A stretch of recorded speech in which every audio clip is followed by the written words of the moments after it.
Arkafuni akka jirtu kabajamtoota daawwattoota keenya televezyiinii FI birraa odaan sa'aatii kanaaf qaban isinitti himaa oduu wajjin anaboo maqaasooti oduu jalqabaatti dabara. Qondaaltonni olaanoon mootummaadhaan adeemsa bu'aa fi haala waliigaltee nageenya Afrikaa kibbaa irratti godhame irratti mari'achuun ibsamee jira. Adeemsa bu'aa fi haala waliigaltee nageenya irratti bakka ministeerri muummee Dr. Abiy Ahmed argamanitti mariin taasifamee jira. Waliigaltee nageenya Afrikaa kibbaa mootummaa federaalaa fi TPLF gidduutti taasifame deebii adeemsa bu'aa fi haala irratti mari'atamuun gabaafamee jira. Maricha irratti pirezidaantotiin naannolee Afyaa'ii mana marii lamaanii fi ministeerotiin argamuun ibsamee jira. Gorsaan nageenya biyyaalessaa ministeera muummeedhaan ambaasaadar Reedwaan Huseen waliigaltee laachisuudhaan ibsa waliigalaas taasisanii jiru. Waliigalteen nageenyaa kun sirna heeraa eegee fi birmadummaa biyyaa haala kabajeen raawwatamees jiranii jiru. Waliigaltichi yeroo qisaasa'e kan hirphoo fi naannolee miidhaman deebisanii ijaaruu irratti kan xiyyeeffate ta'uu ambaasaadar Reedwaan ibsuu isaanii tajaajilli oduu Itoophiyaa gabaasee jira. Waraanichi kan miidhame Itoophiyaa fi Itoophiyaanota ta'uu isaanii waliigaltichi hundaaf faayidaa qabaachuu ibsuu isaanii gabaafamee jira. Waliigaltee nagaa Itoophiyaa keessatti haqi warra miidhameessi ilaalamuu akka qabu Amnesty International fi dhaabbanni falmaa mirga dhala namaa gaafatee jira. Girmaa Guddisaa Bal'asaa qindeessira. Jarmiyaalee mirga dhala namaa falman Amnesty International fi Human Rights Watch waliigaltee dhukaasa dhaabuu mootummaa federaalaa Itoophiyaa fi TPLF gidduutti Afrikaa kibbaa magaalaa Pretooriyaatti raggaame haqa namoota miidhamanis kan eegu ta'uu qaba jechuun gaafatan. Amnesty International Director Damee Bahaa fi Kibba Afrikaa Muley Maanyuwaandaa dhukaasa dhaabuuf waliigaltee mallattee tarkaanfii abdachiisaa ta'us garuu erga waraanni eegalee yakka dhala namaa irratti raawwatameef haqa barbaadu irratti hanqina qaba. Tooftaan itti hanqina kana sirreessan jiraachuu qaba jechuun himee jira. Kanneen waraana kana keessatti hirmaatan hunduu yakka dubbachuuf nama rakkisu raawwatanii jiru. Yakki gudeeddii fi qabeenya barbadeessuun yakkoota raawwataman keessaa muraasa yoo ta'an yakkoonni raawwataman kunneen calleeffamuu hin qabu jedhee jira. Waliigalteen kun akkaataa yakkamtoota waraanatti gaafatamtoota gochuun danda'amu irratti daandii mijeesse tokkollee akka hin jirre rakkoo jiru daran hammeessuun yakki biraan akka raawwatamuuf haala mijeessa jechuun yaaddoo qaban ibsee jira. Mootummaan Itoophiyaa haqi akka mirkanaa'u yoo barbaade qorattoonni walabaa danqaa tokko malee seenanii akka dhiittaa mirga namummaa raawwate qoratan akka eeyyamus gaafatamee jira. Dhaabbanni Human Rights Watch gama isaatiin waliigalteen dhukaasaa dhaabuu roobii darbee sadaasa bara faranjoota 2 bara 2022 mallatteeffame waraanni lubbuu dhala namaa hedduu gaagee akka hobba'uu fi hawaasi dil addunyaas miidhaa hanga yoonaa qaqqabe akka hordofuuf daandii kan saaqedha jechuun ibsa baasee jira.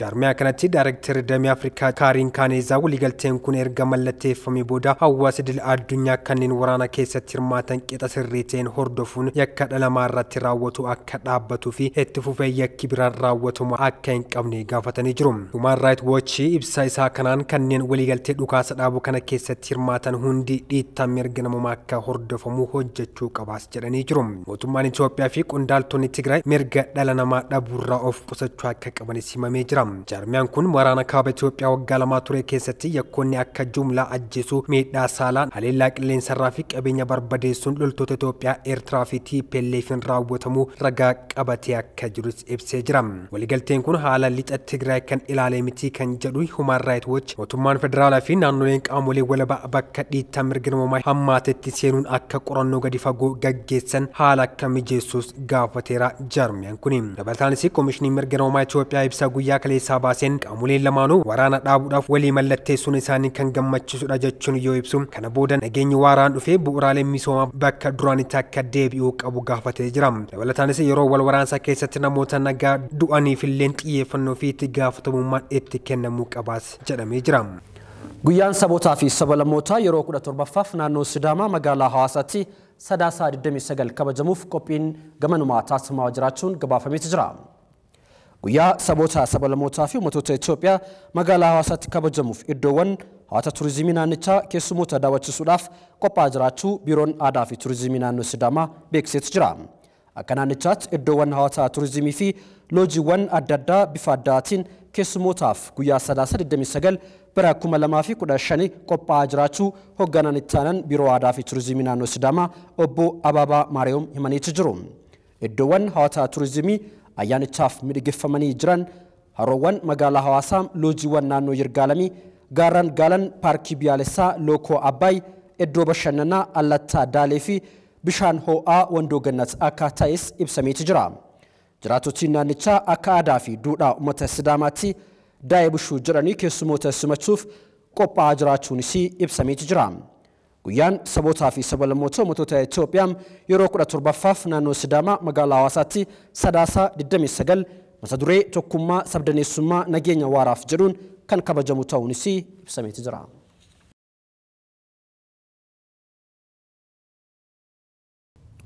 Gosti bookee busaa Eeshiyaarraa gara Afrikaa dhufee weerara dhibee busaa qaqqabsiisaa jiraachuu qorannoo mul'isuun gabaafameeti jira. Weerara dhukkuba busaa Itoophiyaa keessatti mudate sababa bookee busaa Amphilos satisfy jedhamuun ardii Eeshiyaarraa gara Itoophiyaa baqataniin ta'uu dhaabbata qorannoo Aram Hans Itoophiyaa beeksiseeti jira.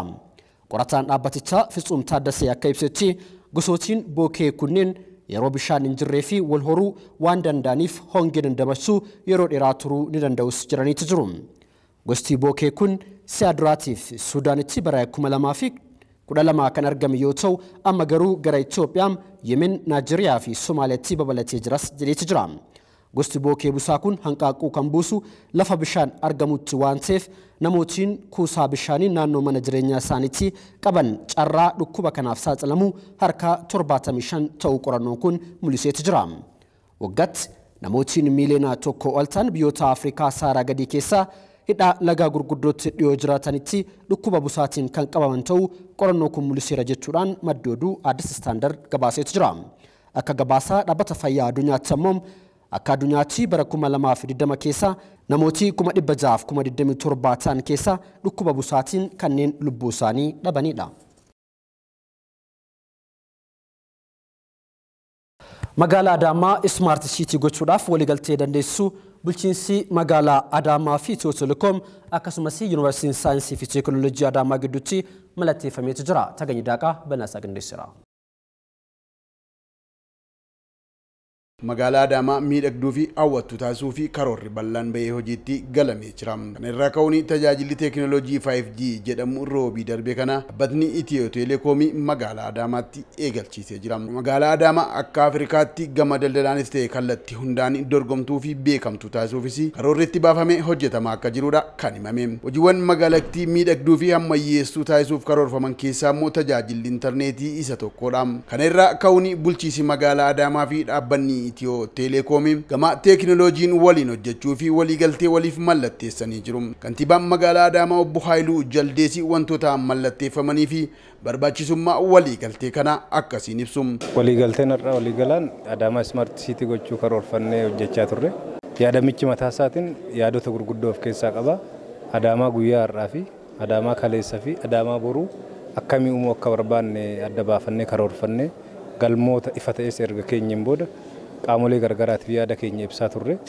Sanarraa ka'uudhaan karoora keenya keessatti san keenya tokkoffaa muuxannoowwan akka addunyaatti jiran fidanii irraa barachuu akka ofii gara ofiitti geeddaranii waan magaala keenya fayyadu fudhatanii jijjiiruun karoora keessa jira ture. Lammaffaan karoorichaa fi yaadamicha milkeessuuf hirmaattota qaamolee gargaraa sadarkaa olaanaatti ceesisuu. Inni sadaffaan yaadamichi guddaa ta'e illee xiqqaarraa eegallee milkeessuu jalqabnaan jedhu ture. Isa keessaa sagantaan guyyaa irraa yaadama Smart Adaamaa hojiitti hiikuuf qaamolee fedhii agarsiisan, qaamolee nu deeggaruu agarsiisan waliin waliigaltee mallatteessine jechuudha. Galmoota gurguddoo qabnu keessaa galmi tokko Smart Teekinooloojiidha. Kaayyoon isaan qabatanii fi kaayyoon nu qabanne tokko ta'ee waan dhufeef isaanis Itoophiyaa dijitaalaa taate uumuuf karoorfataniiti hojjechaa jiranii. Nus immoo Adaamaa dijitaal jennee karoorfannee hojjechaa jirra. Yaada kana walitti fiduudhaan hojjetamaan ture. Kanaaf waliigaltee gurguddoo sadiitu raawwatame jechuudha. Waliigala Itiyoo Telekoom galmoota gurguddoo kaawwanne san hunda teekinooloojiidhaan deeggaruu, infraastiraakchariidhaan Adaamaa dijitaalan jenne milkeessuuf, yaadamicha milkeessuuf, Adaamaa dijitaal milkeessuuf, dijitaalizeeshiniif infraastiraakcharii barbaachisa. Infraastiraakcharii barbaachisu san guutuu Itiyoo Telekoom waliigala isa kana milkeessuudhaan teekinooloojiidhaan infraastiraakcharii diriirsuudhaan ogummaadhaan hojjechuudha. Sadarkaa intarneetiin magaalaa Adaamaa irra jiru hawaasa konneektir ta'e uumuuf teekinooloojiidhaan guddisuudha. Kanaaf hoteelota keenya hunda sadarkaa sarka internet isaanii ol kaasu connection isaanii ol kaasu walii galame. Hojii raawwachiistuu olaantuun dhaabbata Itiyoo Teleekoom aadde Firoot Taammiroosi magaalonni walitti hidhamiinsa teekinooloojiin ammayyaa'uu qabu. Kanaaf immoo dhaabbanni isaanii wantoota gurguddoo hojjechaa akka jiru himanii magaalaa Adaamaa miidhagduu fi kan hawaasni irraa fayyadamaa ta'an taasisuudhaaf mul'ata hooggantoonni magaalattii qabatanii jiran gama teekinooloojiin waliin hojjechuudhaaf waliif mallatteessinee jirra jechuudhaanidha kan isaan dubbatanii.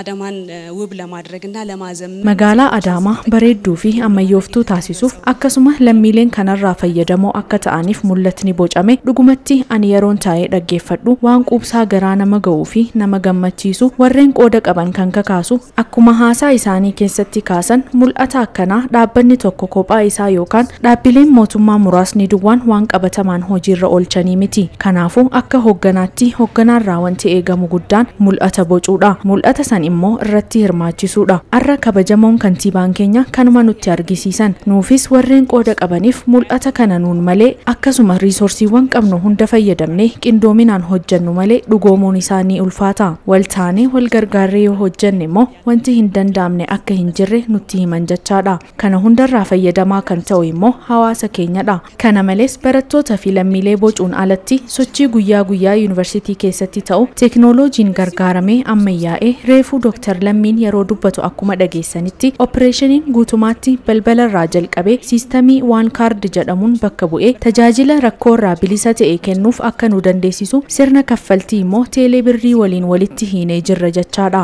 Dhaabbileen magaalattii keessa jiran kan mootummaa fi kan dhuunfaatis teekinooloojii kanatti gargaaramanii hojmaatilee isaanii akka ammayyeessan bal'inaan irratti hojjechaa jirra.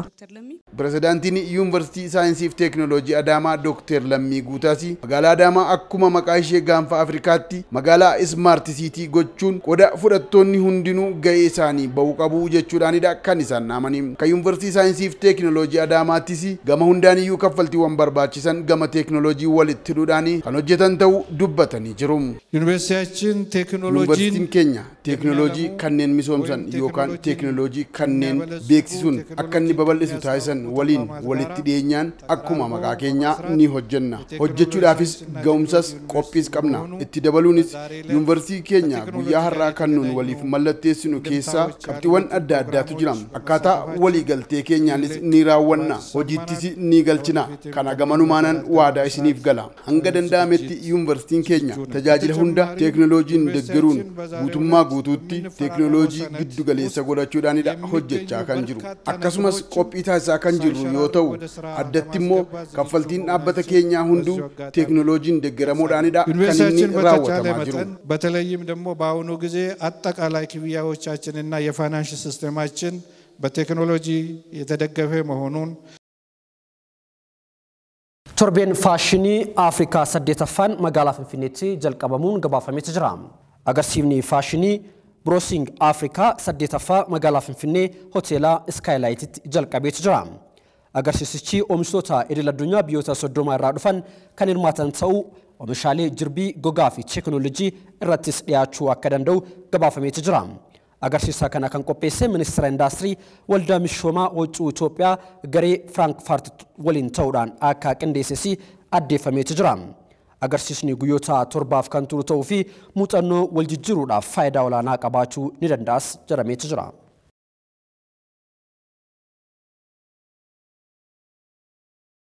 Dhaabbilee daldalaa eeyyama isaanii ala hojjetan 19 irratti tarkaanfii fudhatamuun gabaafamee jira.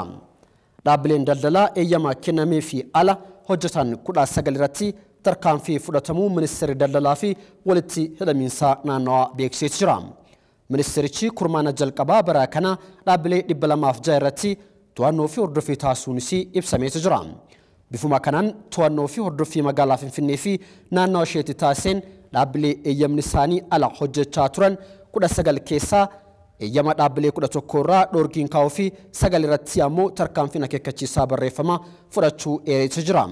Gama biraatiin dhaabbileen 187 karaa seera qabeessa ta'een hojii isaanii hojjechaa jiraachuu mirkaneeffachuu ragaan ministeericha irraatti argame ni mul'isa. Oduuwwan televezyiinii Faayibiraa sa'aatii kanaaf qabanii istuudiyootti argamne kana fakkaatu. Qophiileen keenyaaf namoota fufuu yeroo gaarii qabaadhaa. Nagaatti.